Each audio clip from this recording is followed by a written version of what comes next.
Hi, this is the continuation of the work that we were doing last Monday on the lesson structure list, and it's the bit that those didn't attend the live didn't get because the recording ran out of space. And I was just at the end of the goal setting part and coming to and evolving into that motivation for doing. And I was just going to give a little analogy of even up to satellite tour players who supposedly want to get onto the European tour.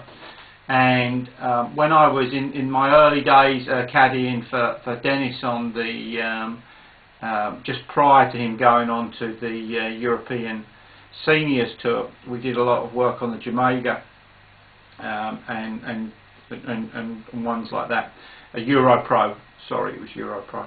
And I distinctly remember one day where we went out there and we did the morning practice, and then we played 18 and went back out on the range the next day, and literally, sorry, after the round. And this was from about, I don't know, 4 or 5 o'clock until about 6. And Dennis and I were the only ones on the range, and we got back in and had a little drink in the bar, and immediately 3 of the Europro players came up to him and started asking him about, how would they, what's the best way to get sponsorship? And of course the best way to get sponsorship was for them to be out on the range doing the practice that they needed to do. So you will not find it unremarkable that people that say they have a huge goal and they're greatly motivated, but then to find out that they actually need to understand a little bit more about the kind of motivation and desire that's required, and once they've seen that clearly, they can decide which way that's going to go. So if we now move on, so the elicit the belief supporting the change. So with the exam question, that's just a question of asking, do you have all of the skills to think that this is something that you can achieve, and what makes you believe that this is possible, and for them to respond in the positive. If they don't respond in the positive, then that's something that we're going to have to look into. This belief is also and can also come into the equation of what do they currently believe about their game of golf. What do they currently believe that they're actually doing in the golf swing? What do they currently believe that they should be doing in their golf swing to give them the changes that they want? Because quite often their belief as to what they should be doing is flawed. So you've got the 2 beliefs: the belief in uncovering and unpacking whether they're on the right strategy, the right path with the right technique, and the belief that they've got all of the resources necessary to achieve that. And again, I've based this a lot at your doors. When I've said to you, what do you think people are capable of, given being an outstanding golf coach? And as far as I'm concerned, it's always scratch. There's no one that can't achieve scratch. Reasonably able-bodied, but even then, there's quite a lot of wiggle room within that. If those beliefs don't exist, then obviously there is no point in going on. You have to stop and you have to change that belief through various methods, again probably wrapped up a little bit in the NLP, but reframing the language. I think the language is the real thing that you'll begin to notice that you can change and that you can give them work to do. Obviously we're not going to be able to do that in the half-hour lesson, but when you become a coach or working in the Lessons for Life program, then that is something that you're going to get very involved with.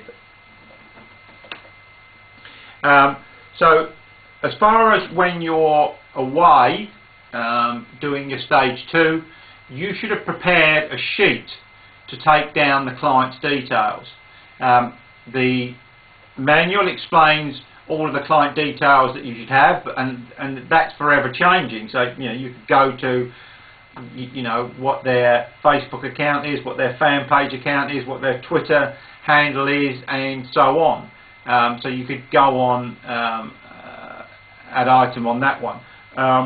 As far as the client details for the long-term coaching, I don't think there's any particular difference.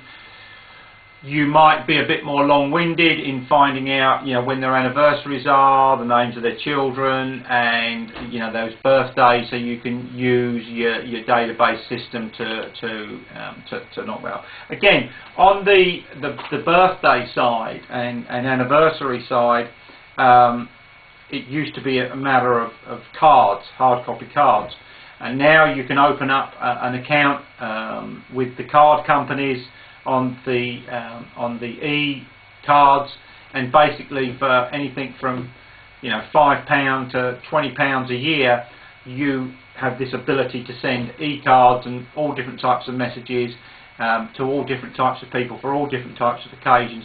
So I certainly recommend when you become a coach, putting that in your scenario. So golf history within the stage 2 is going to be a very quick set of questions. Have you had lessons before? Why did you have those lessons? What changed? What didn't change? What did you like? What didn't you like?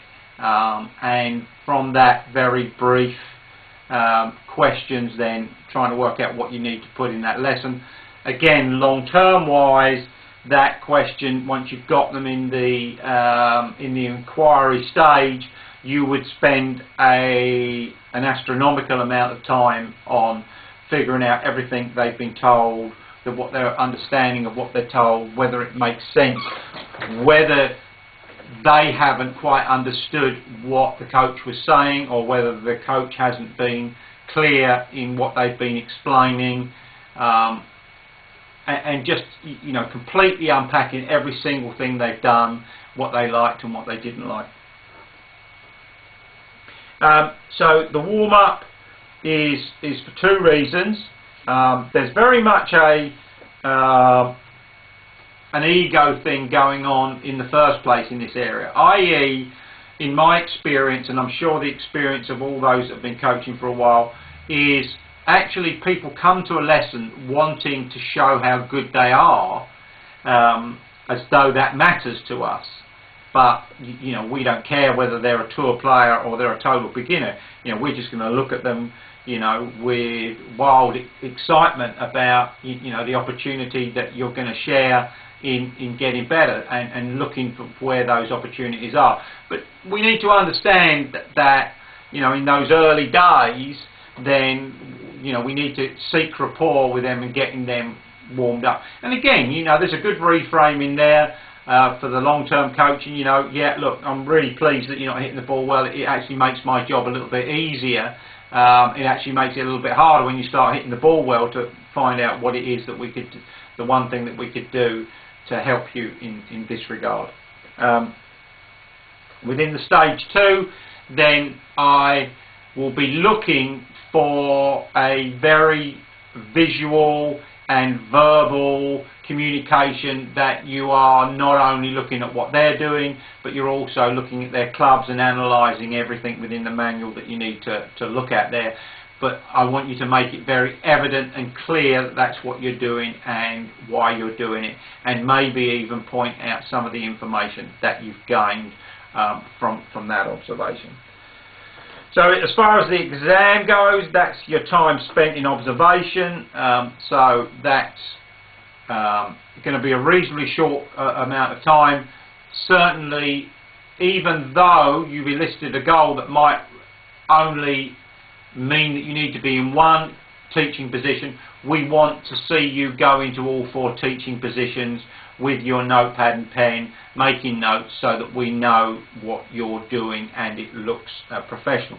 When you're in your Lessons for Life program or coaching, then that time spent in observation may well include taking all the figures for TrackMan, dynamic balance systems, weight platforms, video footage, stills, K-vests, body motion vests. So it might include all of the information that you get in that period.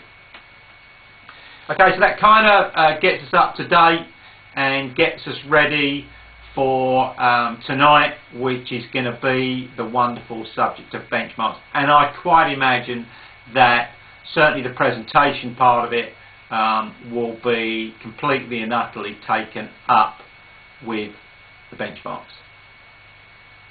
Thank you for watching.